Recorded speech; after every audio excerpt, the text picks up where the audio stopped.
तो ये फ्री की रेवड़ियों पे वोट मिलने बहुत वो है, आसान है। ये तीनों पार्टी हमें क्या दिखाना चाहती है कि हम आलसी बन जाएं, हम कमजोर हो जाएं। अरे किसको किसको लगता है संविधान खतरे में है? क्या किसी को लगता है? मुझे लगता है जो इंदिरा गांधी के टाइम पे इमरजेंसी लगी थी वो अब दोबारा से हो सकती है। नमस्कार, मैं हूं देवनाथ, आप देख रहे हैं आ गया चुनाव। देखिए, दिल्ली की सड़कों से लेकर दिल्ली की चौपालों पर हम गए और हमने लोगों से जानने की कोशिश की कि दिल्ली का माहौल क्या है, सियासी मिजाज क्या है। लेकिन अब हम एक कैंपस में हैं जहां पर बच्चों से पूछेंगे, क्योंकि कहते हैं ना कि देश के जो असली भविष्य हैं वो बच्चे हैं। तो जाहिर सी बात है उनके मन में दिल्ली की राजनीति को लेकर के क्या चल रहा है। और सवाल ये भी है कि जब सरकारें मुफ्त की बात कर रही हैं, सरकारें जब कह रही हैं कि बुजुर्गों को सम्मान के रूप में पैसे मिलेंगे, महिलाओं को मिलेंगे, तो स्टूडेंट्स को क्या मिलेगा? गली मोहल्लों से बाहर निकल करके दिल्ली के इन बच्चों से बात करेंगे।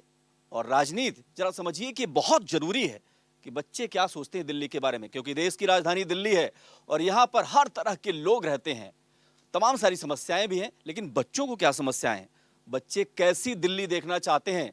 वो जैसा अरविंद केजरीवाल या बीजेपी जैसा देखना चाहती है, या कांग्रेस जो सपना देख रही है? इन तीनों पॉलिटिकल पार्टियों के बीच बच्चों की समझ क्या है, इसका भी टेस्ट करना है। और यह भी कि अगर इन बच्चों को कुछ चाहिए तो वो क्या चाहिए, और ये बहुत महत्वपूर्ण है। तो नई पौध है, इनसे बात करके आपको भी सुनने में आपको अच्छा लगेगा और हमको बात करने में बहुत अच्छा लगेगा, क्योंकि इनकी सोच नई होगी, इनकी जो दृष्टि है वो अलग होगी। और जब हम गली चौपाल पे जाते हैं, वहां पर बुजुर्गों से बात करते हैं, महिलाओं से बात करते हैं, तो उनकी अपनी अपेक्षाएं हैं, उनकी आंखों में कैसा सपना बसता है, ये बहुत महत्वपूर्ण है। और यही वजह है कि देखिए, हमारे साथ दो बच्चे यहाँ जुड़ेंगे। ये बच्चे पत्रकारिता के बच्चे हैं, तो ये भी देखना है कि ये जब फील्ड में जाते होंगे तो इनके जेहन में कौन सी बात चलती है।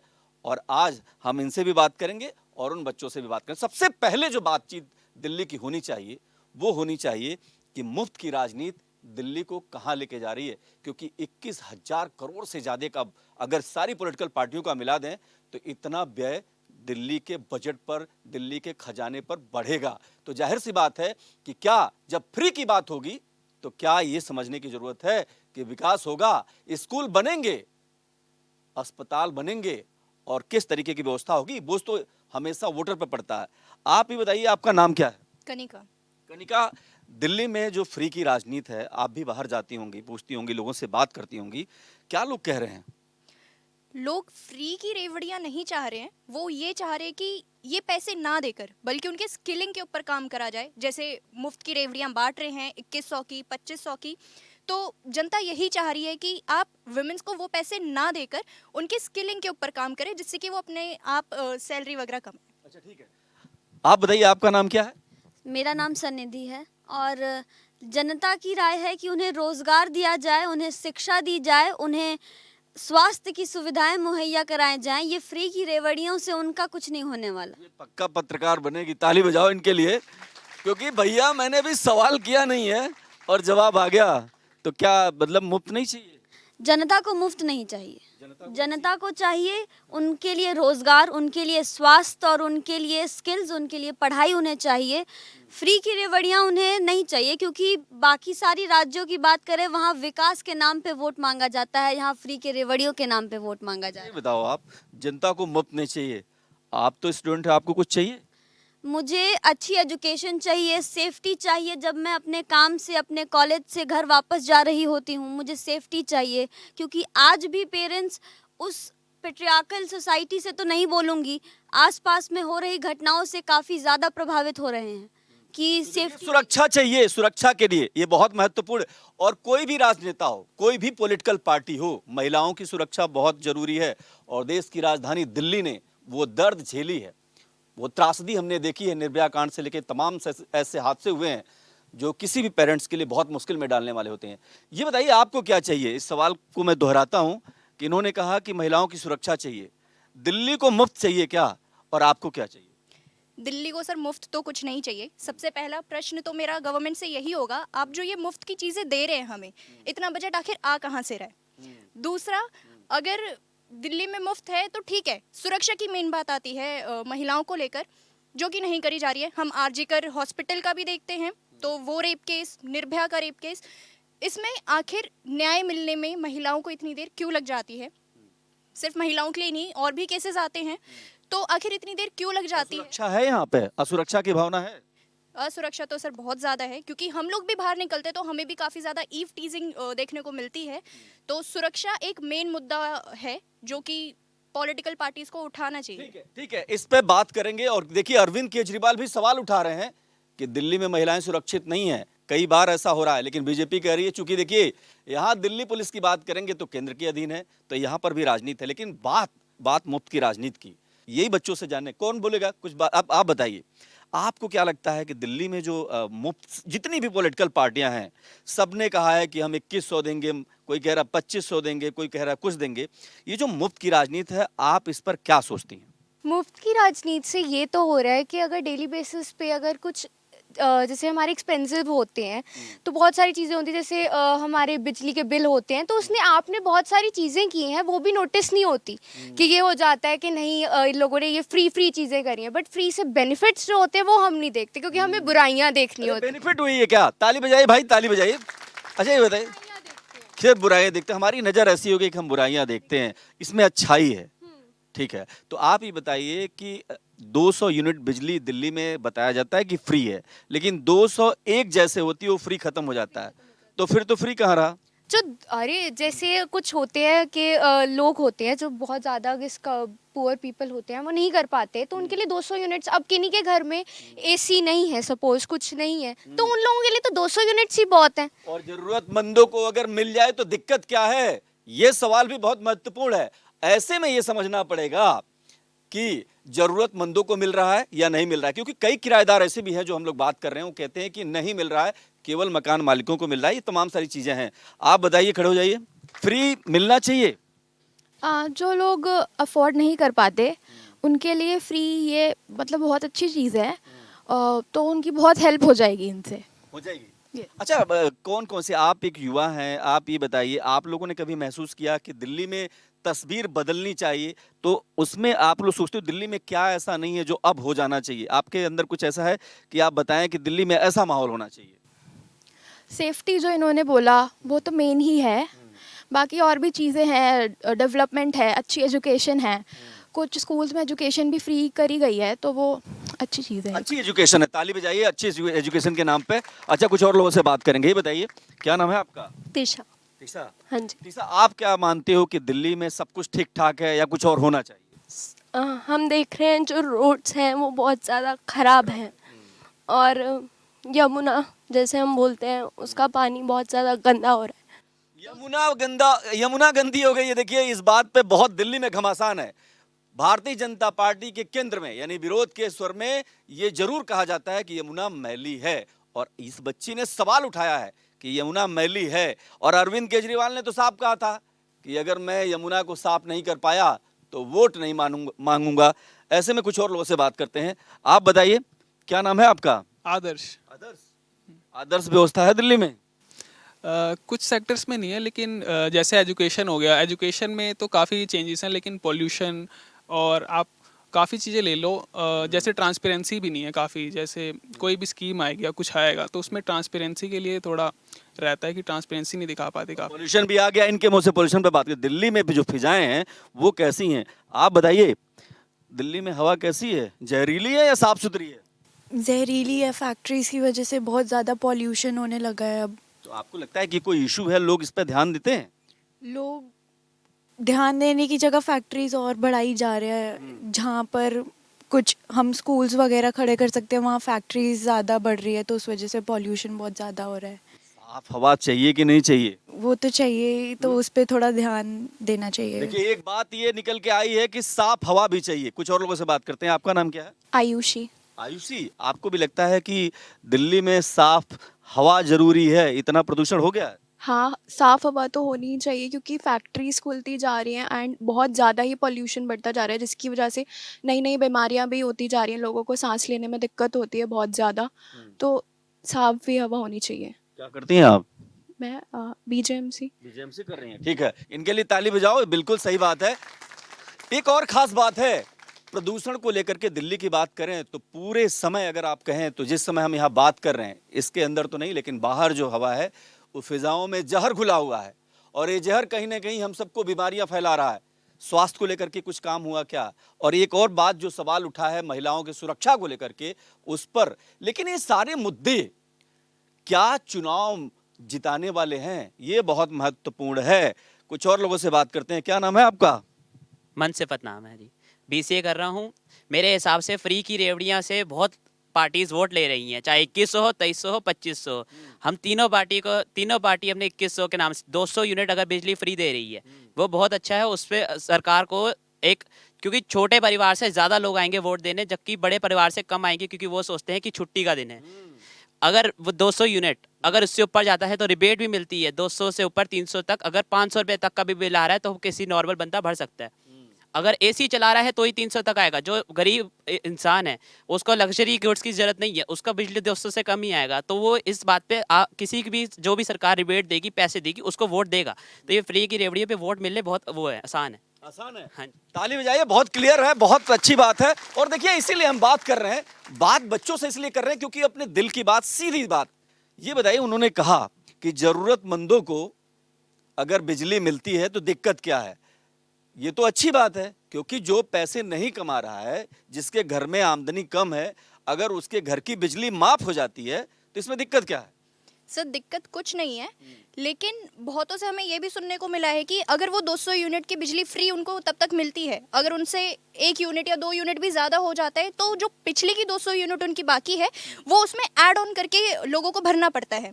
तो मेन दिक्कत यहाँ पे आ जाती है। लोचा है यहाँ पर कुछ? हाँ, बहुत बड़ा लोचा है सर। तो लोग क्या कह रहे हैं इस पर? लोग चाह भी रहे हैं कि उनको मतलब 200 यूनिट फ्री तो मिले, क्योंकि बहुतों की मदद भी होती है उससे।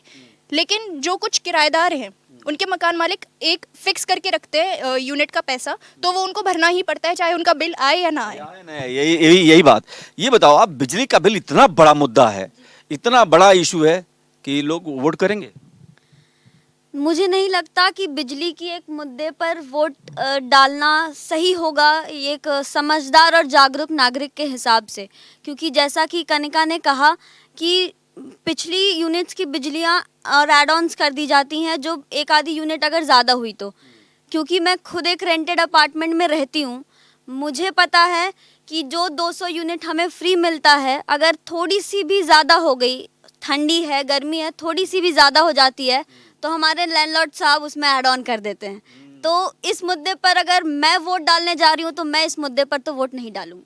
इस मुद्दे पर वोट ये बच्ची तो नहीं देगी, और इस बात के लिए ताली बजनी चाहिए। ये बहुत सारे बच्चे हमने बात किया, लेकिन कुछ नारे ऐसे होते हैं राजनीति में जिनको अछूत नारे कह दिया जाता है। लेकिन दिल्ली की राजनीति की बात करें तो धर्म भी हावी हो गया। अभी 2 दिन पहले ही देखिए किस तरीके से अरविंद केजरीवाल ने मां सीता का जिक्र कर दिया, रावण का जिक्र कर दिया, मारीच का जिक्र कर दिया। बीजेपी इसको जो है मुद्दा बना दी। अरविंद केजरीवाल कुछ अलग कह रहे हैं, लेकिन अब एक अपडेट ये भी है कि योगी आदित्यनाथ बीजेपी के फाट ब्रांड नेता, उत्तर प्रदेश के मुख्यमंत्री हैं, और उनका कहना है, वो क्या नारा देते हैं, बटेंगे तो कटेंगे। बच्चे क्या सोचते हैं, नारे का मतलब समझते हैं क्या? इस बारे में बात करेंगे। आप ये बताइए कि राजनीति में नारों का बहुत अहम रोल होता है, स्लोगन बहुत महत्वपूर्ण होते हैं जो ये बताते हैं कि कौन सी पॉलिटिकल पार्टी कैसी है। आप ही बताइए, जब बटेंगे और कटेंगे नारे, आप जो सुना है आपने नारा ये? बिल्कुल क्या है ये? सर, बीजेपी का ही नारा है कि बटेंगे तो कटेंगे। वो बस वो क्या है, मेजोरिटी ऑफ हिंदूज जो है उनको मतलब इनडायरेक्टली बोल रहे हैं कि आप एक साइड ही रहिए। क्योंकि हमने इंडिया में पास्ट में देखा है कि अगर आप डाइवर्सिफाइड करेंगे अपने आप को तो आपकी जो गवर्नमेंट है वो फिर डेमोक्रेसी जो आप जिसे हम कहते हैं ट्रूली डेमोक्रेटिक हम बनने की कोशिश कर रहे हैं, लेकिन ऐसा हो नहीं पा रहा है। तो सर ये बस इनडायरेक्टली मैसेज है जनता को, वो देना चाहती है पार्टी, जो कि डेमोक्रेटिक कंट्री में कहना ठीक नहीं रहता है। तो बस नारों का क्या बोले ठीक नहीं रहता है? तो क्यों नहीं ठीक रहता है, ये तो मैं जानना चाहता हूँ, क्यों नहीं ठीक रहता?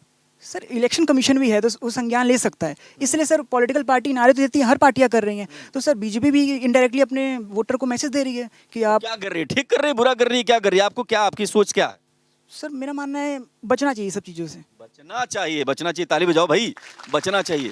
आप बताइए, एक हैं तो सेफ हैं, बटेंगे तो कटेंगे, ऐसे नारे सुना आपने? सर जी, मेरा मानना ये है कि अगर जैसे बीजेपी है तो ये अगर कुछ लोग कहते हैं कि हिंदू को सपोर्ट करते हैं, हिंदू को सपोर्ट करते हैं, तो मेरा मानना ये है अगर दूसरी पार्टीज आती हैं तो वो इसमें हिंदुओं को पीछा करना चाहते हैं। लाइक जैसे कि वो जैसे मोदी है तो वो इतने आगे ले आए, जैसे राम मंदिर हो गया, सब कुछ हो गया। आज तक जो कांग्रेस थी सब कुछ नहीं कर पाए। तो बीजेपी से लोग इसलिए चिढ़ रहे हैं क्योंकि वो हमारे धर्म को आगे लेकर जाना चाहते हैं। ये भी एक इशू है, इनसे बात करते हैं। क्या सच में बीजेपी से इसलिए चिढ़न है? आप जरा बताओ, आपका नाम क्या है? मेरा नाम फलक है, मैं IITM में BCA की छात्रा हूँ। अच्छा, ये कह रहे हैं कि इसमें बुरा क्या है, वो जो है अगर ऐसा नारा देते हैं, आपको क्या लगता है? मेरे हिसाब से भारत एक सेक्युलर देश है और हमारे संविधान की एक बहुत बड़ी महत्वपूर्ण चीज़ है जिस पे संविधान बनाया गया है, सेकुलरिज्म पे।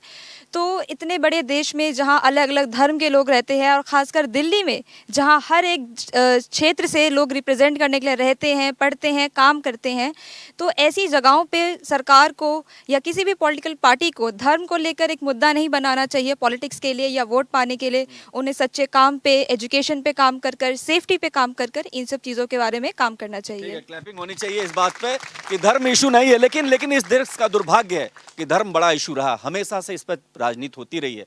एक समय था कि जब धर्म पे अलग अलग तरीके के बहस और डिबेट जो है शुरू होते थे, लेकिन अब चीजें बदल चुकी हैं। इस बच्ची ने सवाल उठाया संविधान का। अरे किसको किसको लगता है संविधान खतरे में है? क्या किसी को लगता है? अच्छा, आ जाओ, बताओ।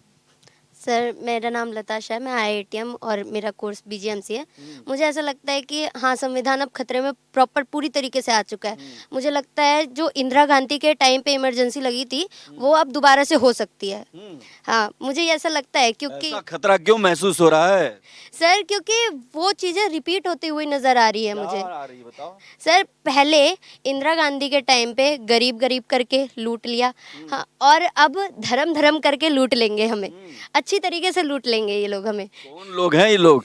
ये लोग कौन है? सर, मैं तीनों पार्टी की बात कर रही हूँ वैसे तो आज। तीनों लूट रहे हैं? हाँ, तीनों, कोई भी सीधा तो है नहीं, ये आप भी जानते हैं, हम भी जानते हैं, सब जानते हैं। मैं नहीं जानता।